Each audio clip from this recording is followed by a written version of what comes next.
Welcome to the Learner Center Collaborative Podcast. I'm your host, Katie Martin, and I am looking forward to a great conversation with Fred Hilgers.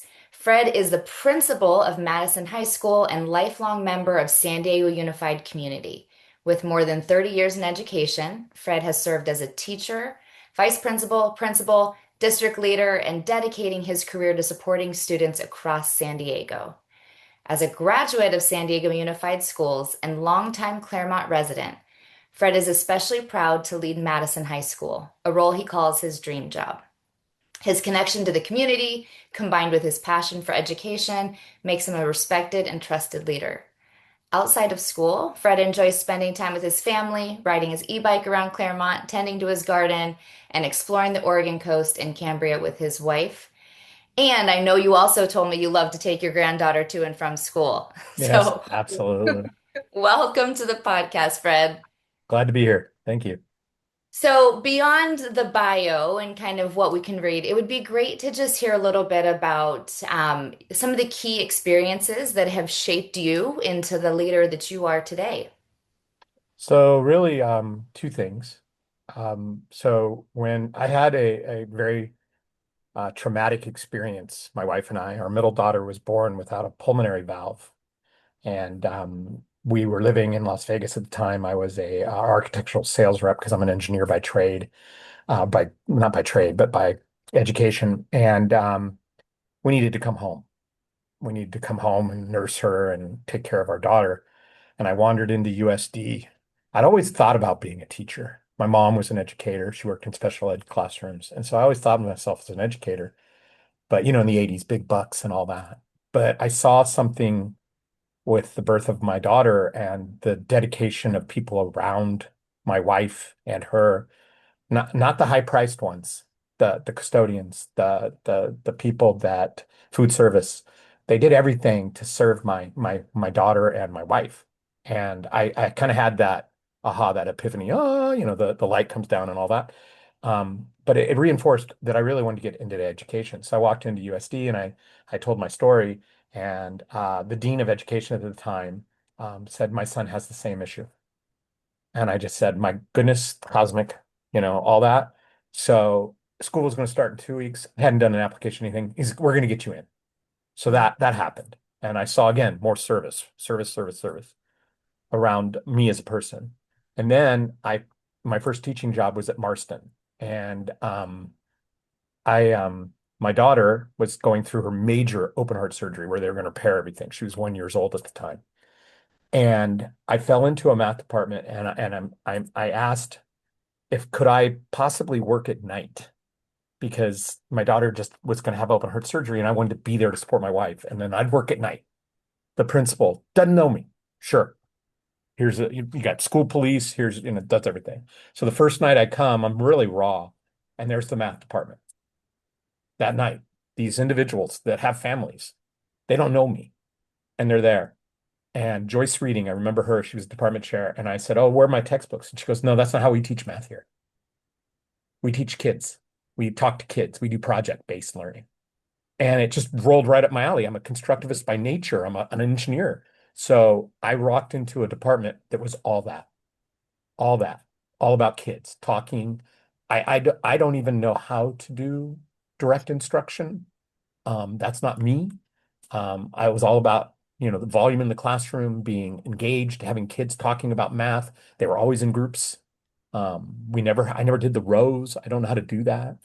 And then the third and final thing that happened to me, I was a young administrator, and my second AP job was at Mission Bay High School. I was at Crawford, and then I went to Mission Bay, and I ran across a phenomenal educator, Gretchen Rhodes, who was the head counselor, and she pulled me into my office. And, no, she pulled me into my office, and she said, "This is how we do things here. We listen to kids. You're going to be an administrator. You're going to listen to kids." And we don't use those kid language. We don't, I mean, she just basically mommed me and said, this is how we do things. And again, it just resonated. So I've always been, I know I don't like to use this term, but it helps frame conversations. I'm all about students that have been marginalized by our system. And we have really good people in our system, but our system marginalizes families, communities, Um, I'm very aware of who I am and how I was privileged and how I grew up. Um, but that's not how I spend my career. My career is always about the kid, and elevating the kid and elevating teachers. I'm truly blessed that I ran into Joyce and Gretchen and all those other people. Hmm. Dr. Ipe Ipudo in Las Vegas, when our daughter was born. We just got lucky. And so I'm always about giving back. And so that's kind of what's guided me as a leader is I want to ground everything I do in listening, listening, and listening. So that's kind of where I go. Wow. I that really just took me back, your story, and you say you're lucky, and there's a saying, I'm gonna screw it up already, but like um luck favors those who take a chance, or and I hear in your stories you're paying attention to people. The some of those things that might have happened and the people who are giving to your family or the teachers that pulled you aside, not everyone pays attention to those people or those lessons. And I heard as you were talking about how influential those people were because you were listening, right? Because you were opening yourself up to be taught and to be shown different ways. And I think it's just really, really beautiful. And I can tell that that's how you lead not only in your classroom and your staff, and it's really special. I also noticed that as you're talking about the different teachers, it's educators have the power not just to impact their students, right? It's the Mhm. impacting the adults and that culture that can be built when we make choices to learn together, to do things differently, and how powerful that is when you have that community, who is willing to support each other and work together. It's true. I'm currently reading The Listening Leader. Actually, I formed a COP with my leadership team and with our area superintendent, who's my supervisor, and we're reading the book together and trying to come together as listening leaders. And it's there's so many just yeah, when I come across that book, there's I'm writing in the margins, and it just resonates with me, and I really do believe that it's an art in deep listening and active listening. I do have a mantra, and I have four things I live by, and one of them is be in the moment. And I think that helps me be a better listener. So I think it is important to listen to adults and kids, but Mhm. you have to listen to your teachers. So what are the other three? Be in the moment. Be in the moment, um, make their day, choose your attitude, and then my one of my favorite, play, have fun. Gotta have fun at work. Yeah. So yeah, I stole it. I'm not that creative.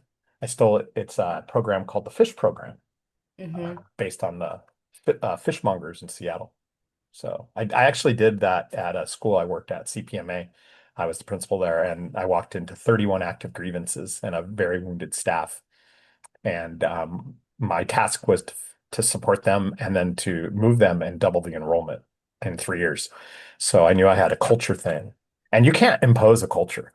But what I did is I shared with them these belief systems. So, I mean, their very first staff meeting, we were throwing salmon. They didn't know why. They all had little aprons I bought for them, and then I bought salmon down from Seattle, and we threw the salmon. And then we talked about how it made them feel and the risks they were taking and how safe, was it a safe experience? And from that moment on, they kind of bought in, and it was a great experience. A lovely school. Yeah. Well, I mean, just that, taking the risk and meeting a new staff, and instead of standing up and, telling them all the things you have to do, creating that opportunity to play and take risks. And, I believe deeply that we create what we experience. So if Hmm. we don't have those opportunities to be with people who see the opportunity to play and to have the opportunity to look for the beauty in the moment, then it's hard to create those things for our staff and for our students as well. Agreed. So you have these beliefs that are core to you and that shape you as a leader and how you show up. And you just mentioned being at CPMA and really having to shift the culture. But now at Madison, will you tell us a little bit about the Madison community before we kind of dive into the work that you all are doing? Sure. Madison, when I arrived, very I would call almost bipolar, in the sense of the staff demographics. You have staff that have been here for 20 plus years, and then we had a lot of young staff, people under 5 years. So it's in the middle of Claremont, or kind of the eastern side of Claremont. We're one of two high schools in Claremont. We're with the smallest comprehensive high school in San Diego Unified. We have a lot of parents and community that do not choose to go to Madison, that live in the Madison cluster. They choose to go to another school, predominantly, because of perceptions. So Madison has been around since the 60s and has always been looked at as kind of a powerhouse in sports and athletics. And when I was hired, I was tasked with balance the academics and the athletics. So that's kind of what Madison is. We're undergoing whole site modernization right now, refreshing fatigued buildings, and I kind of use that, and I'm trying to refresh the human beings and Mhm. and getting them to see education in a different way. But that's kind of Madison, where we've seen some gains in our satellite data. And we're transitioning into understanding that's guardrails and using that as a way to get our street data going. So it's been a 4-year listening process. When I first arrived, it was supposed to be WASC year. So I called WASC and I said, "You want a dog and pony show, or you want an authentic self-study?" And they said, "Oh, we want that." And I said, "Give me another year." So they did. And so then we went, and I think that's was one of the pivotal moments, is that we began to do an authentic self-study. I've been through WASC. I knew what I was doing. And so I really encourage staff to just rip it open and let's be honest. And we got a phenomenal review, great, 6 years with just a check-in visit. And we're excited. And I think that kind of got the ball rolling to looking at teaching and learning a little differently. Yeah, I always think the WASP process can be so powerful, but what you said, if you just go through the motions, like it's easy to do the dog and pony show, you check the boxes, you show something, but it doesn't really translate to learning and growth. So tell me a little bit about how did you go about that process to really get the staff to be open and honest, which might have been a new way of approaching that reflection. So I wanted them to see that I was going on the journey with them. And I think it helped that I'd only been there a couple years and I didn't pass judgment. I used a lot of language like, "Tell me more about this. What are you thinking? How would you guys approach this?" And I'd only known the staff for a year, but I know most of the personalities. You always the first person that walks into your office, when you first get the job, kind of thing. And so I kind of strategically placed people in different areas. Like, for example, I took our AD and head football coach and I put him in curriculum.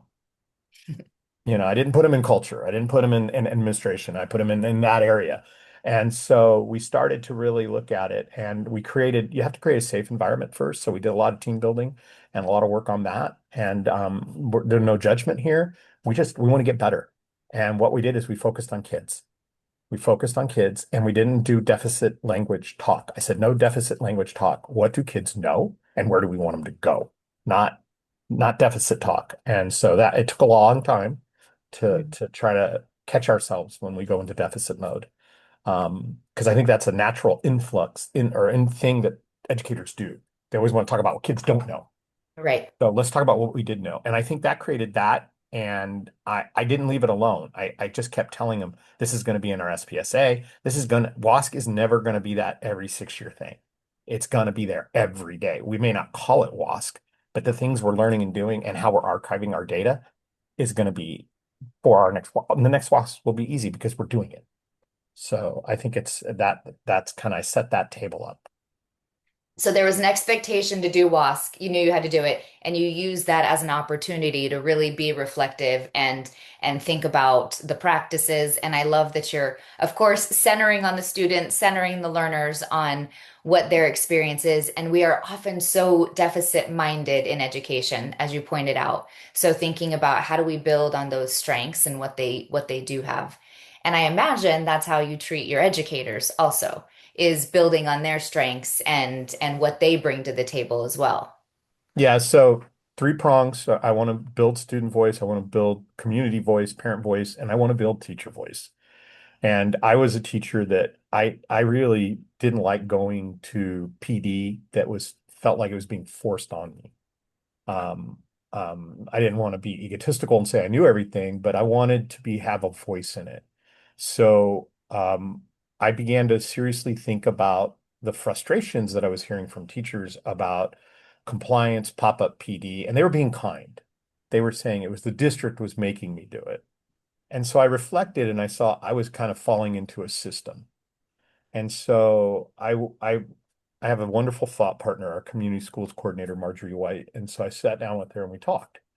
And I said, I'm really enjoying the district model that I'm in. It's a community of practice with other principals.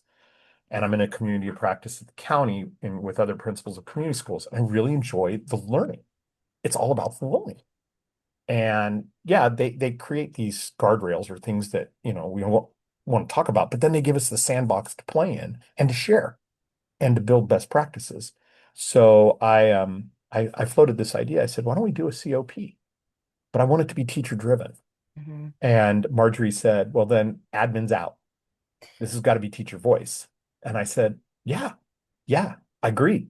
The other administrators at my site took a little coaching to go that route. No, you can't even just observe.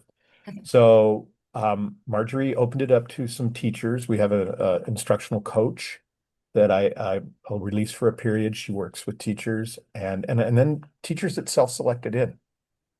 And it was about 8 teachers, and they decided to take this book that Total Participation Techniques that we found from Morse when we were going through our 4x4 journey, which we can talk about a little bit later.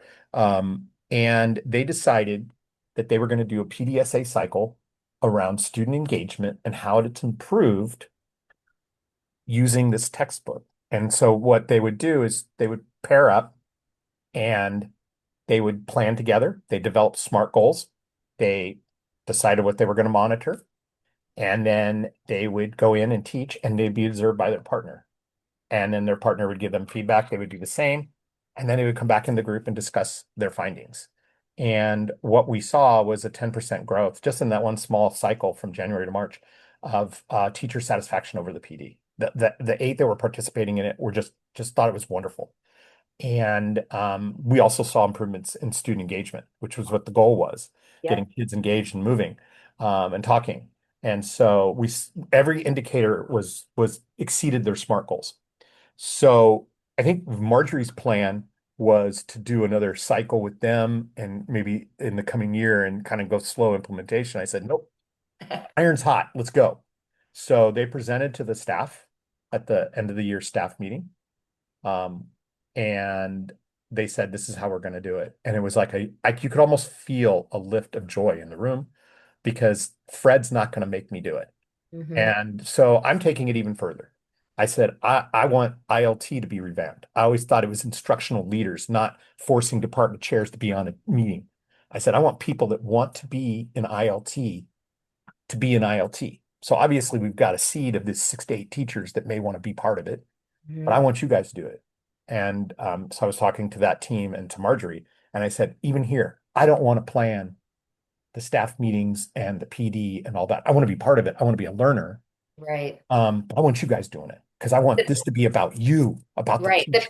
the people who need it are designing something that they need. And Yeah. what you just described, I love so much as a teacher and really care deeply about professional learning and know that when teachers are owning it, how powerful it can be. But we've been talking a lot about the as we evolve schools and the secondary redesign that we can chat a little bit more about, but that we really need this system embedded R&D model instead of someone develops something and brings it in. It's a new program, it's a new model Hmm. that you have to just adopt. But what you just described is a model that is born out of your team, your educators, your goals, starting small, testing something with people who want to do it, testing those goals and being able to grow it from your community inside out rather than the district saying, guess what, we have a new model, we're going to do COPs, right? Because that would probably Hmm. never work if the district said you're going to do a model and then you were accountable to it. But the fact that your teachers see something valuable and wanted to present to the staff and grow that even more is so powerful.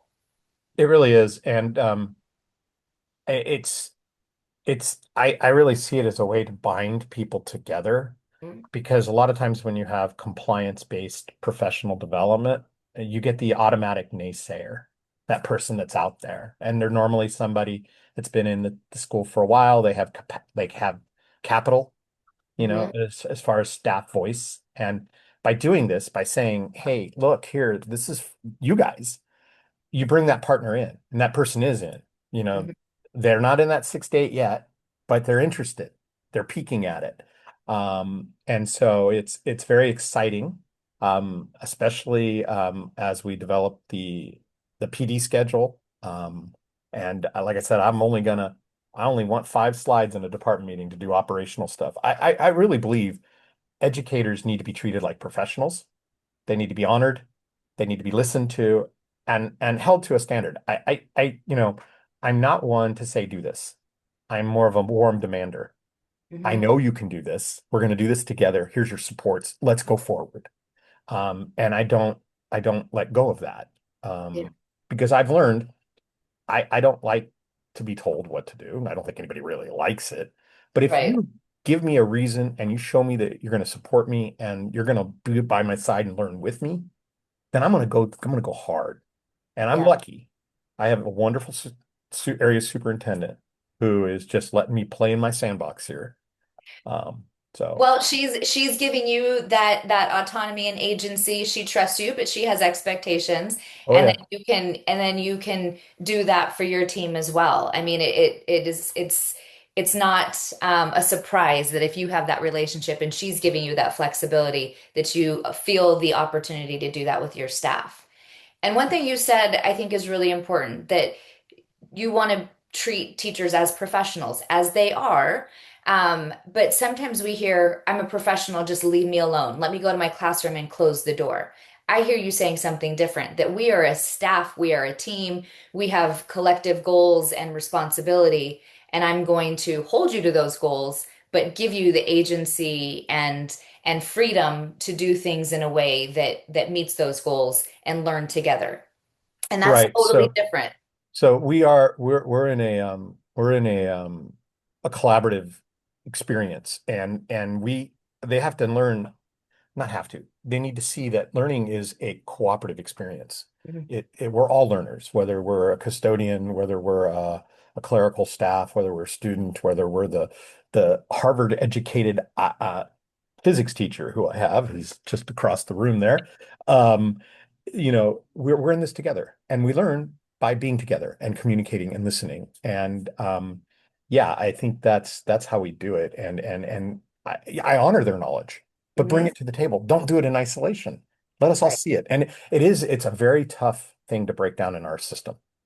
We talk about how our system marginalizes kids, but we also marginalize staff by putting them in a room and saying, okay, you're the king and queen of that room. That's it. That's your kingdom. Mhm. Kingdom.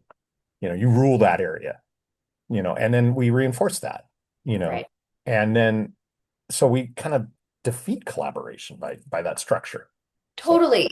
The systems that are set up really make it hard to collaborate. And then you're with kids all day, you don't see anyone else teach, you don't understand what's happening. And so there's a lot of things that happen in a teacher's classroom all day long that they're dealing with on their own. if they're not in structured collaboration, because then 20 minutes at the end of the day that isn't about learning, that's just about, details, doesn't help us get better at our job or understand how to improve the context.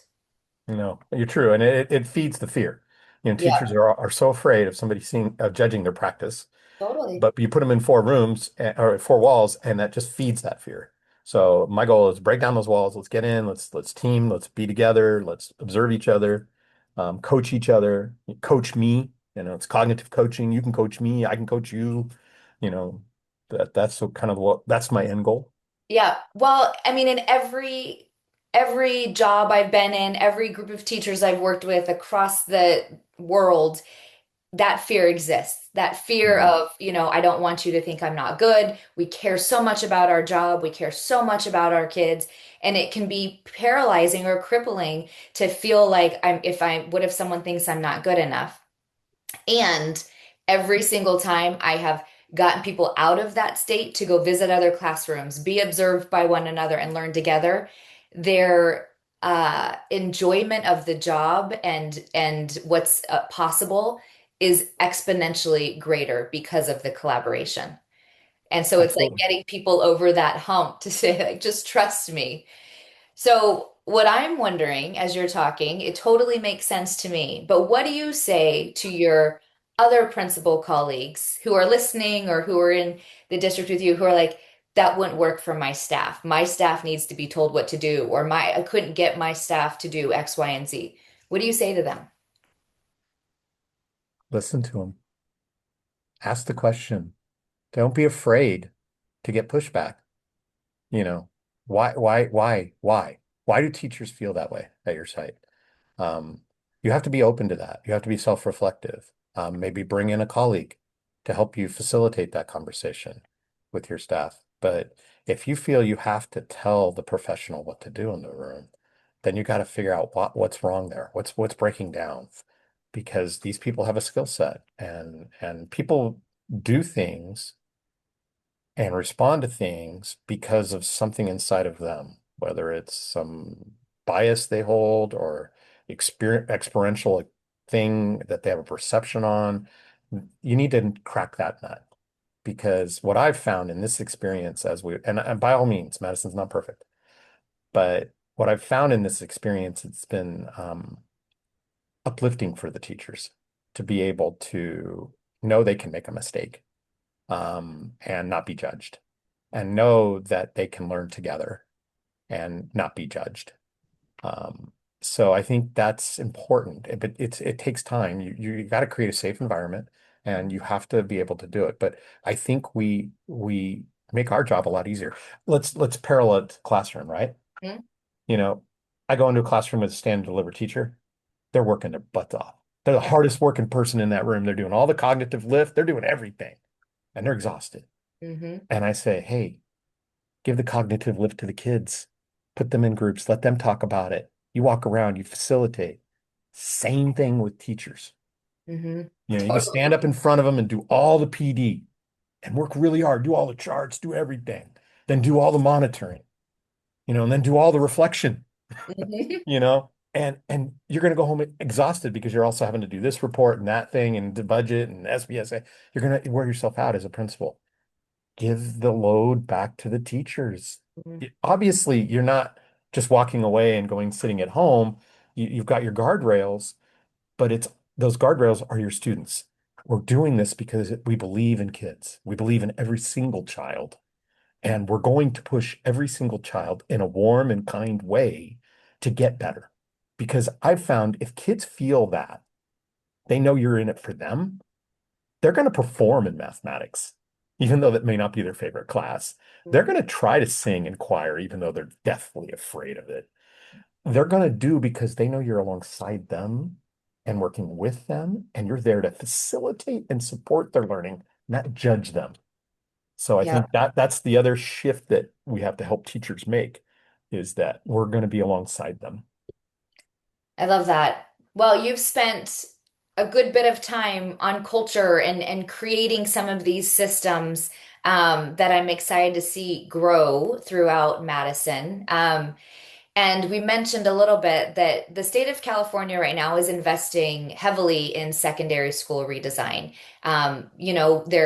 There's lots of data points we can highlight that the attendance is going down, engagement's decreasing. We have challenges with teacher retention and AI, and there is just a lot of factors that right now are pointing to we got to do something differently. This Hmm. 100-year-old model is showing its cracks, and we have to start thinking about doing things differently. And you've already highlighted many of those things that you're leading at Madison.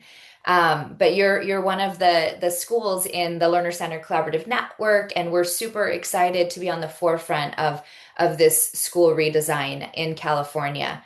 And so you talked about how you're thinking about supporting educators and revamping PD. But you're also doing some work around portrait of a graduate at Madison and your bell schedule. So I wonder if you could talk a little bit about some of the structural shifts that you're thinking about also, along with the cultural and human shifts that are coming up for you all. Yeah, so I talked about the guardrails being the Mhm. students. So this is the portrait of a student grad. This is the portrait of a Madison student. That's our guardrails. Our decision process has to be made with that North Star. That's what we do our job for. So we're excited about beginning this journey, and it's going to be embedded in the COPs so that we have teacher voice on what we believe is a graduate, the whatever that is. But Mhm. we're also going to bring in student voice, Love and it. we're going to actively get students involved in it, community members, parents, industry, all of these people, because we want all of the decisions that we're doing to be funneled through that. Um, and part of that is also another shift that I've been working on, which is student voice. So I talked about this portrait of the student, a Madison student, which also I'm trying to make it as a through line all Hmm. the way K-12. Great. So I'm meeting next week with the entire cluster about the work we're doing. But that's for another day. But the thing about student voice and getting students to choose is getting kids more opportunities to learn and to be engaged, and opportunities for students to take multiple classes. So I was presented with an opportunity to transition Madison to a 4x4 schedule. Luckily for me anyways, Madison had already been thinking about it. So when I arrived, the can had been kicked around.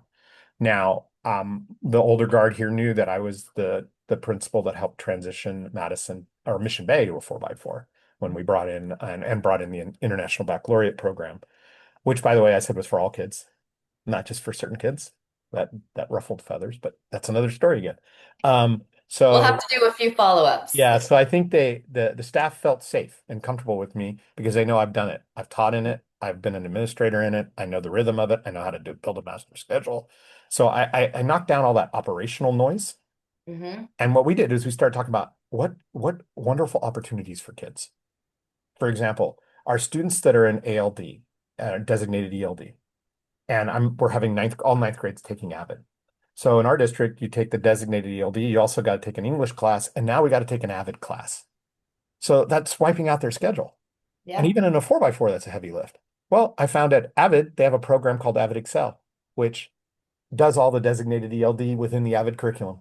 So we're Awesome. we're exploring that with Avid. But again, it's giving kids choice. So now I'm going to get more kids involved in our pathways, whether it's uh, theater tech, auto, the traditional CTE pathways, video, um, those guys, engineering, but also I consider other pathways, JROTC, leadership pathway. I'm a math person. That's my pathway. I want to take community college math. I want to be able to do that. I want to do internships. So we're Hmm. developing internships. And all that wouldn't be possible without a 4x4. You Not can't at you all. can't you can't do it. You No. can't do all that. My kids Um, are on a 6-period schedule, and I'm trying to figure out how to get them like a language class this summer because we can't fit it into a 6-period schedule. yeah, if you want to do band, ASB, and you're Sports, an athlete and yeah. your school happens to do athletics in the day, then you're done. You're going to have to pick and choose. And I know life is about choice, But at this age, I want kids to be exposed and Yeah. get choices. And 4x4 does that. Yes, 4x4 also helps our struggling learners have more time to learn. I get that. But you can also excel. If You, you're a kid that wants to go to college after your junior year and you got a plan, go for it, and you we'll give you the support. So we're transitioning to a 4x4 this summer. I've opened up the library where I'm housing myself temporarily, and we're doing collaborative teacher learning, and they're coming together. They're working together. Like I said, right now I got a U.S. history teacher and a physics teacher, a theater tech teacher, and a band teacher all in the same space, I love and it. they're all sitting in a bullpen and they're talking and bouncing ideas off of each other because the art of teaching and learning is outside of the curriculum you're teaching, Hmm. pedagogy. And again, I'm going to go back to another book that I love, The Pedagogy of Voice. And so I'm constantly reminding him we want kids up and doing and talking, Hmm. talking, talking, talking. So 4x4 allows that. You can go deeper. You can stop this incessant need to cover everything. You can see what do kids need to know and how can I get them there. And Hmm. you can do it through project-based learning. You can do it by movement. There's just so many new options in 4x4. And I like it because kids get to dive deeper and they get to build relationships. They get to be in a classroom for 88 minutes with one educator and really develop a relationship with that educator. Yeah, I know in the Q3 and Q4 they move on to a different teacher, but they're going to develop all these deep relationships with all these teachers on site. Well, and it also is only 4 classes that they're focusing on Right. in one semester rather than 6 or more. Right. So they get to really focus on those core subjects. I have one of my neighbors is an educator in a 4x4 block, and he was like, I would quit teaching if I had to go back to a 6 period schedule just because of the way he's able to connect with students, but do things that, like you said, projects and go deeper into the content. And that's what I got to talk to with teachers that or principals come to me and say, I can't get my staff on board with it. I have never seen a school go from 4x4 back to a 6 period day. They just, once teachers experience Yeah. the lift of the work and the ability to focus in on a core group of kids, Hmm. not having 5 groups of 36, and only having 3. Yep. It just they feel like they can do different things, and that's how I've kind of approached it. This is your chance. Rip it, like I said with the WASC, rip it open. You can do all sorts of new cool stuff. Totally. Well, I mean, just like you said, okay, so we talk about the experiences that we want young people to have. And again, I have 2 high schoolers, so we're deep in it. And I'm thinking, how do I get you an internship? How do I connect you with career and, people in career to see what you're interested in? How do I give you this exposure? Because in a 6 period day where you're playing sports, there's no room for any of that. And if you go to that 4x4, like you said, it's not just about remediation. It's the opportunity for exposure that we want these 15, 16, 17-year-olds to have before they go off and make decisions about college, Oh career, and yeah. next steps. And we're going to be building, because we're going to be able to, because of the way it's structured, we're bringing in portfolios at the ninth grade. We did a really cool thing this year. I'm blessed. I have a teacher that I've released for a period who does all of our family and community engagement. We've been part of the Family Engagement Leadership Institute with Dr. Bergman for 4 years now. And we did all 740 some kids, everyone, whether you were in ESN classes or honors classes, all presented during the school day in front of their peers. And I invited parents. So we shortened the school day and everybody, and we built this elaborate system of, who was doing what at what time, and they presented their learning. And I had kids coming to me, why don't we do this more often? Why didn't we do that? I just saw what they're doing in ninth grade English. I didn't get to do that. I didn't get to write a graphic novel or comic book and then go to Comic-Con, and stuff like this. And the 4x4 will allow us to do that even better Yep. But because didn't your we'll get teachers deeper. Yeah, and I'm sure when I've seen people do it, the teachers love it. They're like, Mhm. "Oh my gosh, I gotta hear what my students got out of my class and hear them talk about their learning." It has been like some of the most reinforcing work for educators Mhm. because when they hear students and then they get to know, they're like, "I didn't know that about that student. I had him in my class all semester and I didn't even know those things." So the opportunity for kids to present who they are also is Well, so and that's powerful. this portrait of a learner. That's going to Yep. be in 4 years. That's going to be our capstone. The portrait of a learner, to get it fully operationalized takes about 6, 7 years. But we're gonna get it going, and we're gonna be trying it out and modifying it and doing all that. But in 4 years, I want to do that. For I want seniors to defend their learning.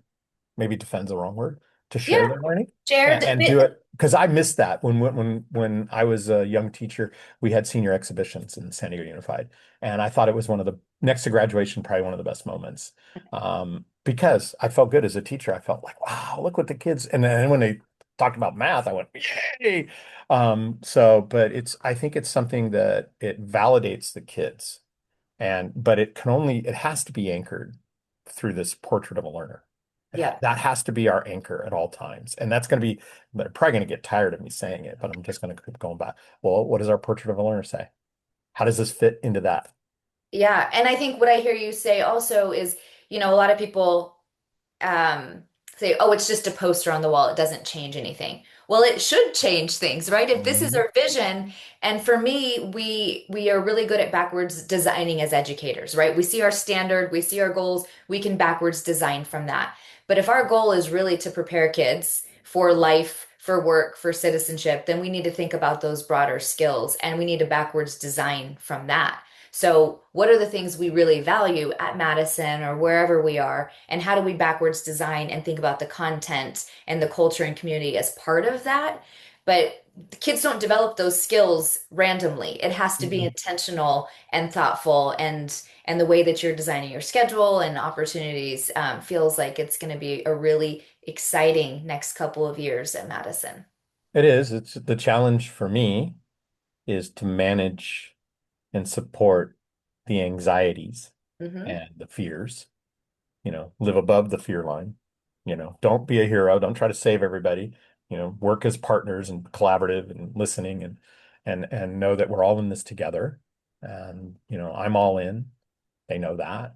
And I'm here to help them. But that will be my role Hmm. is to support and manage because we're gonna have moments of oh I can't do this, this is not gonna work and I'll just keep saying no, it's gonna work. We're gonna do it. We're gonna be in it together. You We're know, going to learn and figure it out. yep, yep. And it's sometimes learning is messy. Yes, always. If it's, yeah, I mean, if you would have said, well, yeah, I have it perfectly figured out, I know exactly what's happening next year, I have my syllabus, then I would say this is No, doomed to fail. no.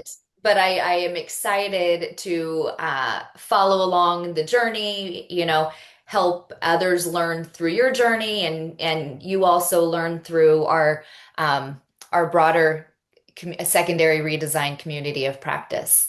So we will definitely have more follow-ups because I got to like 2 out of my 10 questions. But I want to end with a quick rapid fire. Just a few questions that top of mind. What are you thinking? And then we'll close out for today. So first question is, what's one thing we should stop doing in education? Standardized tests. I love it. What's one thing we should start doing? Listening more to our children. Yes. What's one thing we should keep doing? Dreaming. Love it.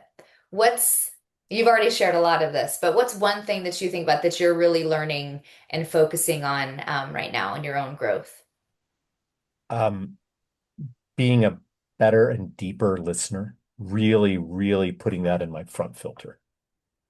I'm looking at my note to myself is be curious, not judgmental, a la Ted Lasso and Walt Yeah. Whitman, but it's you can always get better.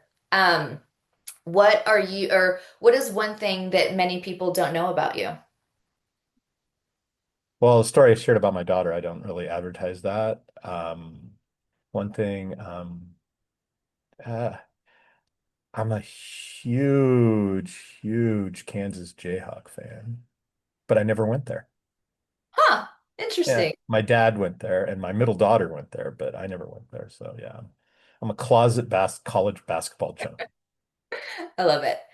Do you have a favorite quote or saying that guides your work? Maybe it's the four pillars of your. The four things are kind of it. I have one. It's very personal and emotional.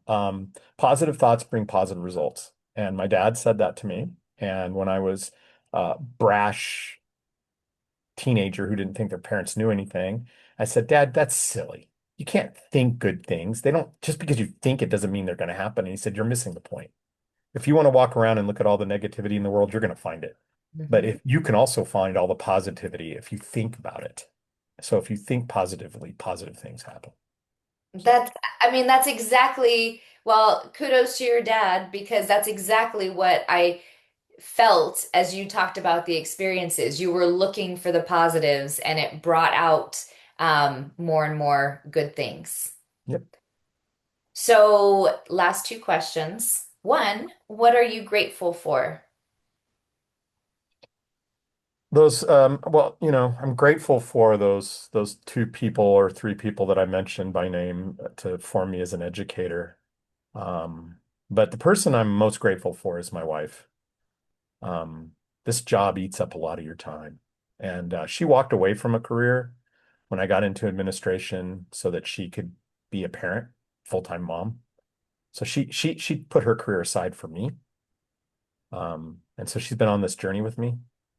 So I think I know it sounds like an acceptance speech, but really without her and so our backstory, we're high school sweethearts. So we've been Oh, together for a long time, through a lot of ups and downs. And she's always been there to be my tough critic, I love um, that.